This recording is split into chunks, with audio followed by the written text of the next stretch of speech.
like shit. Why? They do want to feel like shit, but at the advice of a psychiatrist, because then they can whine about it. You know, I was thinking about the term side effects. I was thinking about the term that I came up with, before and after effects, that are worse than the side effects. I would say the after effects are worse. The before effects that you probably should feel, like trepidation and distrust, yeah, that's understandable. But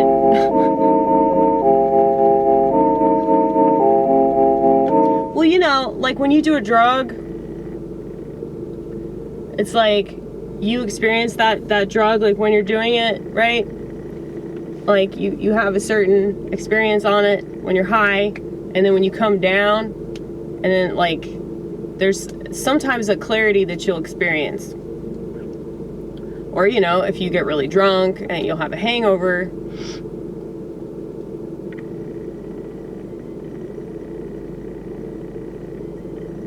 But that's why the crazy pills are so much worse, because like you don't anticipate that, but you should, because you're specifically messing with your neurotransmitters in order to like blunt the human experience.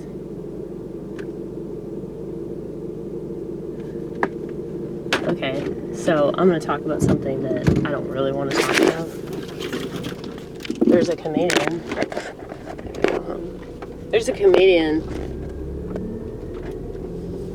Lives in the Nashville area.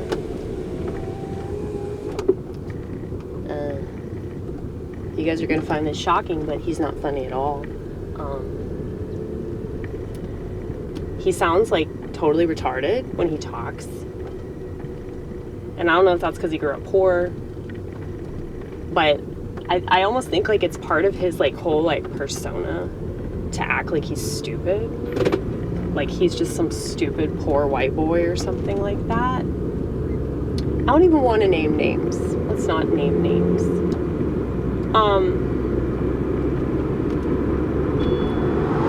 But he recently bombed horribly. I don't know what comedy club it was, but he was like just making a total ass of himself, and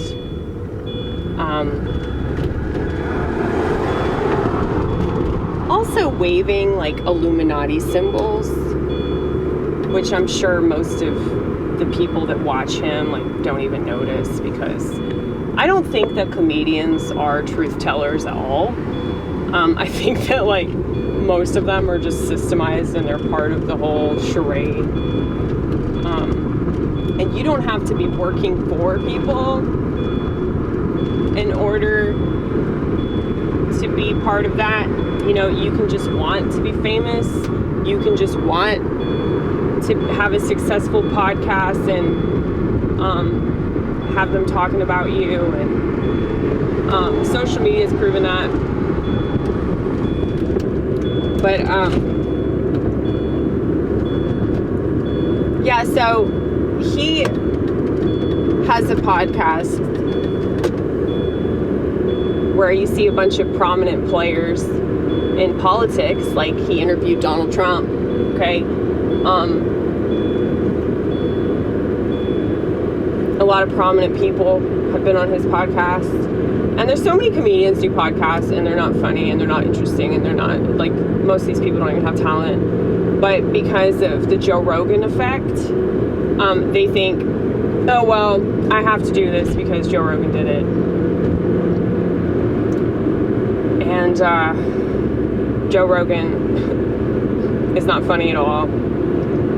He's not even that philosophical. He just smokes pot, and he's fooled everybody into thinking he's philosophical. But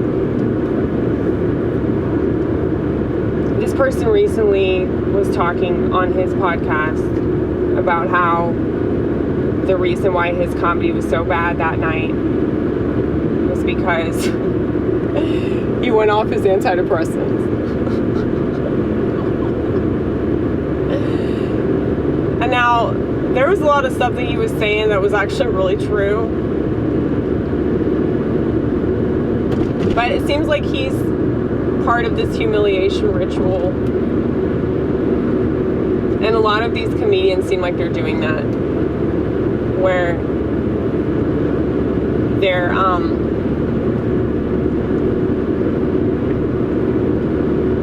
subjecting themselves to various levels of controversy, perhaps being canceled for it, or making the public outraged, whatever that means. Outrage on the internet, really. Pretend anger on a pretend platform in a pretend world. Very similar to the one we live in. But, it took me a long time to realize that Louis C.K. was part of that too. That, like, his whole cancellation was part of that because, after he came back, he's been selling out shows all over the world, dude. He's been making more money than he ever has. So I think that's just part of it. Like, okay, like, we're gonna throw you under the bus for a little while, but then you're gonna get to come out from under that bus later on, and you'll be even better than you were before. And it's like, that bus was never even there, And that's exactly what's happening. You'll see that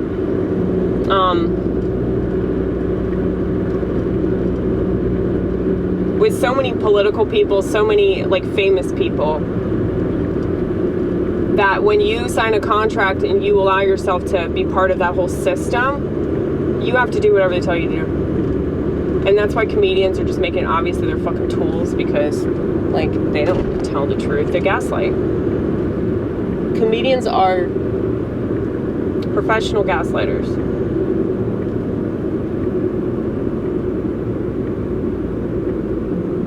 And the public that's been gaslit, of course they're not going to admit they've been fooled. Of course they're not going to admit the fact that, like,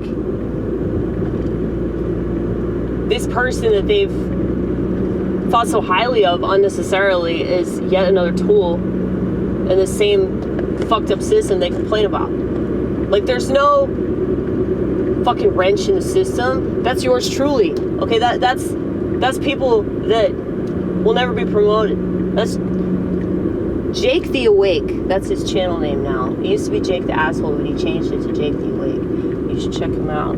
If you like me, you'll like him, I promise.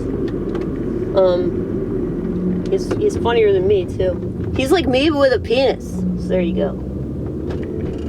Proves he's funnier. Real testosterone.